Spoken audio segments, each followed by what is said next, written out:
a lot of parents will ask me throughout the years, like, how do I stay calm? Because I don't usually yell. Yeah. But I'm pretty consistent. So just teaching you, what does that look like for you? Because again, you don't have to be a version of me. Yeah.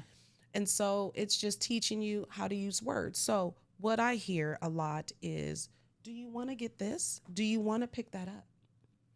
So if you want your child, whether they're a teenager, young, middle, or high school, if you want them to do something, change your wording. Yeah. So I will say, oh, get your lunchbox, we're leaving. Or pick up your lunchbox before someone falls, right? Mm-hmm. And so even potty training, they'll say, do you want to go? Do you have to go? Versus, it is time to go to the bathroom. I'm going to give you 5 minutes. We use a lot. They have no concept of time, but we do use measurements of time throughout the day. And so then they look at you. So you're taking the choice away, right? Right. I'm not controlling it. I'm just saying that these are your options. I mean, it goes back to like, may I, can I? Like, can I do that? I don't know. Can you? May I do that? And asking someone politely for something. It's all about your language. I mean, it's so important. And so that's what the next class will be. Yeah. How do you shift, again, changing the mentality? Because, again, the mind, going back to the mind. Yeah. And how do you do that in your home that's effective, that you will be successful? Yeah. Right. So we'll have a little bit of kind of a discussion. We'll have some snacks. We'll have a breakout session where the parents can actually talk about this with other parents. Yep, talk about this particular topic. And what was so cool at our first class was that we had a handful of men there. That yes, we had some grandparents, we had some dads. Some of the dads got drug along by their wife. Right. One dad was like, "I'm actually here because I'm in the doghouse." He was like, "So I had to come." And at the end, he actually came up and said, I'm so glad that I showed up. He's like, I might have been forced here, but I'm so glad I came, and this was awesome. I needed to hear this stuff, and it's just a reminder. Again, like you said, when you have a profession, you continue to learn. You have to be a lifelong learner if you want to be good at something. Yes. So same thing for parenting. So that's what we're creating here. I thought the most beautiful thing is that it showed parents they weren't on an island by themselves. Right. And that they weren't struggling by themselves. And to hear other people, and then you go, oh my gosh, okay, I'm not alone. And so it broke that barrier of shame or judgment. Because it was like, oh my gosh, you're doing this? Oh, I'm having the exact same struggle. Yeah. Oh my gosh, mine is even worse. And so people were able to laugh about it, or, throw up their hands, or like, oh my gosh, what do you do? Right. And so you're coming up with your own solutions. And I thought that was a great point that you made, was having the little nuggets, because that's all it is. Yeah. I have one parent who would complain about their child wearing during winter shorts and boots. And she's like, oh my gosh. So I just suggested, well, just take the shorts out from his options. Yeah. It's that simple. We overcomplicate everything. She had never thought of that. And she goes, oh my gosh, yes. And so therefore you're not struggling in the morning. Right. I had a mom the other day. She said, she is not matching. I said, but she feels fabulous, and that's all that matters. And she dressed herself. So if you're allowing them to dress themselves, you have to let go of that control as well, because she didn't know she wasn't matching.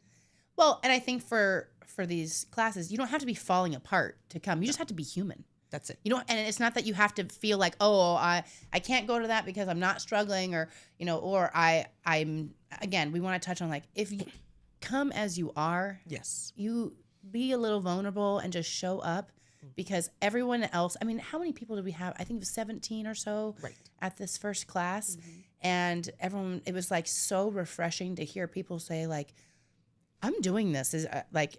I feel like I'm failing here, or I feel like I'm winning at this, but I never thought about that. Right. And so, like, just to get some perspectives, but we want you to come as you are, and to have some input. And if you want to come, you don't want to say anything, that's fine. And just come and listen. But we had the one parent who kept laughing. Yes. Oh, everything you said, just laugh. And at the end, she's like, well, it's just because everything you're just talking about me. All those, failing forward. That's me. And so we were there for her. And so we were there for you. And so I guess the question that most people have to ask is, do I want to improve and have my child be the best version of who they can be? Right.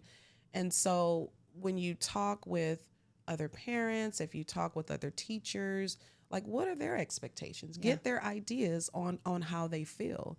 And like I said, a lot of people are struggling, but they don't want to admit it. Well, and I mean, you've got like co-parenting dynamics. You've got siblings. You've got screen time issues. You've got all this stuff. So we took all of the comments at the end and saw what other people were suggesting or asking for some topics to be discussed. And so we've got a whole laundry list of things that we're going to be talking over the next several months. We're going to have one of these classes a month.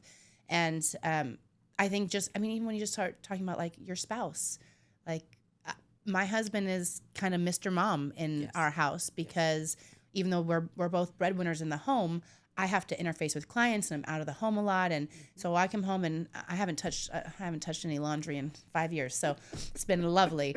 But I can't complain about it either. I can't come home and then start nitpicking about certain things. And, and so it's learning how to have that dynamic in your home with parenting and how do you guys co-parent together. And then you've got other families that have, you've got families where you've got two different households and kids are swapping. So there's so many, we could talk about this all day long about all the different challenges that come up. But like you said, I love a good challenge. And so I want to take on these challenges with my village. Well, the thing is, I believe that a good teacher teach, but a great teacher inspires. And that's the goal, is to inspire you to, again, admit that, hey, I'm struggling here, or I'm not, or, I just want to improve, but you have to actually get there. Yeah.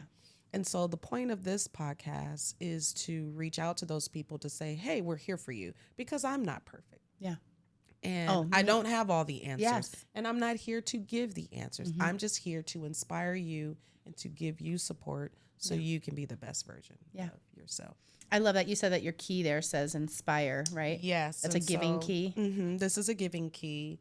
And I have a few of these, and I usually will give them out to people that I know. If anyone knows me, they knows that I'm always in someone's ear trying to give them pep talks. I'm going to be the biggest cheerleader that you can have. And so I actually, for you, made a shirt that says inspire. I love that.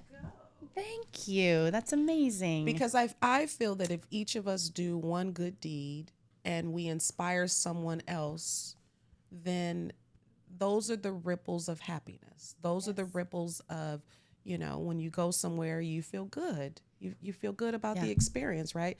And so, like, for me, I don't even do a Yelp review.